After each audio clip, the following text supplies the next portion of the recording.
Hi guys, come on in. I'm Jam Chan Kua.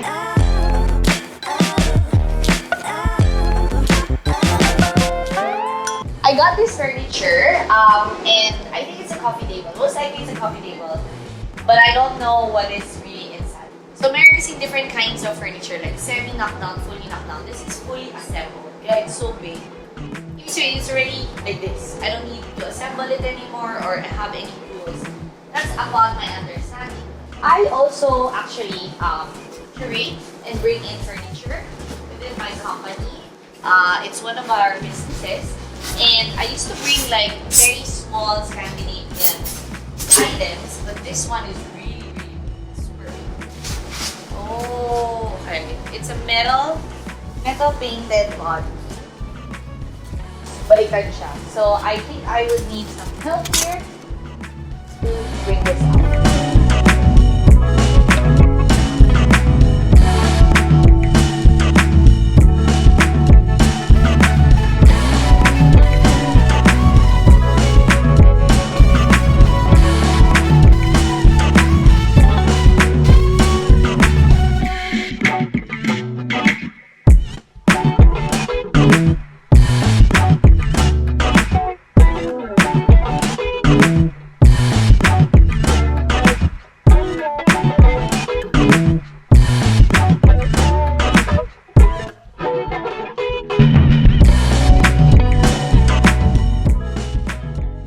So this is the new coffee table, and it's called Duncan.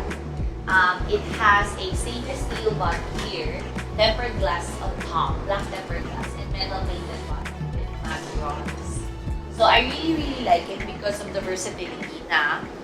So kunwari, I have such a big couch like this, and then like there's people there or medyo here. So I can roll it. And even if I have a stool there, pwede niya abutin yung drink niya. Because sometimes it happens like you're chilling, and then parang, wala yung parang this one rolls up to your side. So perfect, diba? It's perfect for big settings like this couch. But kunwari, you're using just a two-seater sofa. Tapos ganito kalaki yung coffee table, I think that's too much.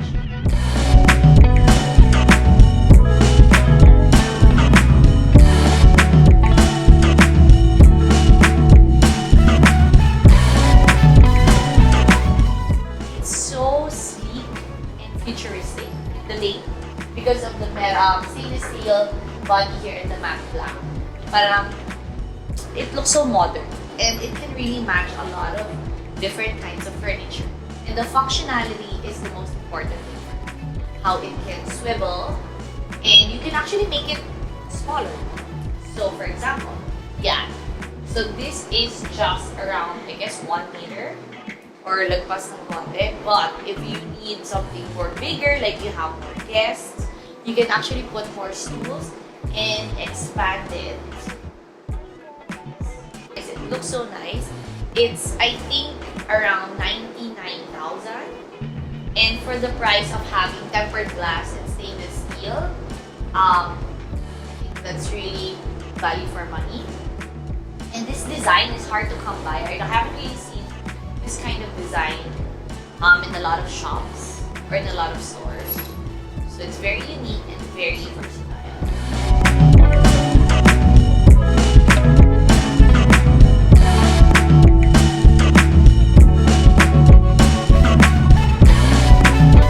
So now I have another box, and as I was saying kanina, like if you have a couch like this and then you have a party, you want to invite more guests, you can actually add more stools. So this box I'm unboxing is super duper duper excited. I was super duper excited for this stool. I'm really excited to see it.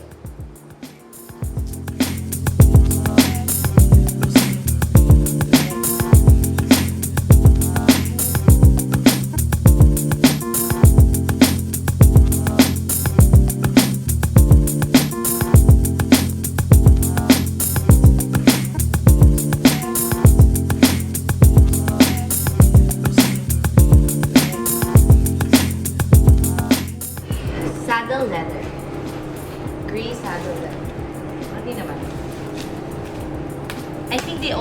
this parang tan color, which is actually mas bagay, pero pwede mo. So this is saddle leather cross-stitched to each other. So nice. Grabe. Sobrang weird, but I smelled it.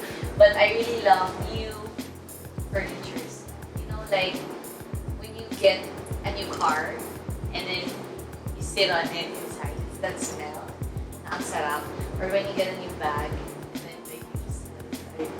This is so it also has stainless steel legs, which is nice.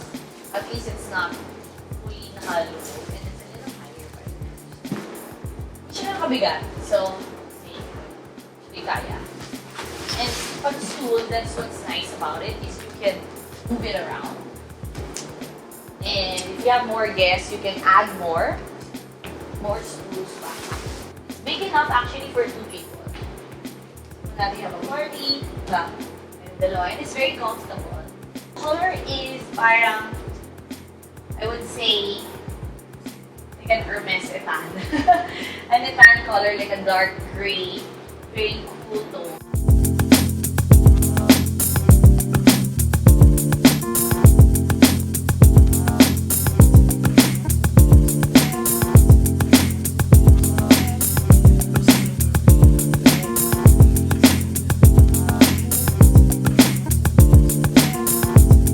That is my coffee table and this new stool made of saddle leather combo. I like it as a combo. Actually, that stool has, I think, a tan color and another one na medyo taupe. So both those colors would match with this metal painted copper. It's perfect. I'm super happy with it. It elevates your space because of the color, the leather material, and the aesthetic of it, like how it was made. So there you guys have it. I just unboxed Duncan and Damika, and both of these furnitures are super nice, super approved for the functionality, versatility, quality of products, and value for money. And I hope to see you guys in my next unboxing video. And if you have any suggestions on what should I unbox next, you guys know I love furniture and I love fashion. Mix them together or separate, I'm okay. So just comment down below any suggestions